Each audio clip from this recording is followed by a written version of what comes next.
experience. So what's one thing you almost always do when researching a car? That's right, you take it for a test drive. After researching a whole bunch of careers, we recommend that you stop when you get to your top 2 or 3 careers.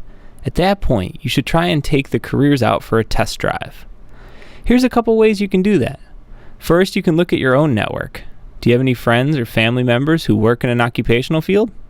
Could they introduce you to somebody who could tell you more about working in that occupational field? If you don't have any personal connections that can lead you to learning more about a career in person, we recommend that you make an appointment to see a career advisor. He or she can help you find someone in your current area who's willing to share about their position and help you learn about what it's really like to do that kind of work.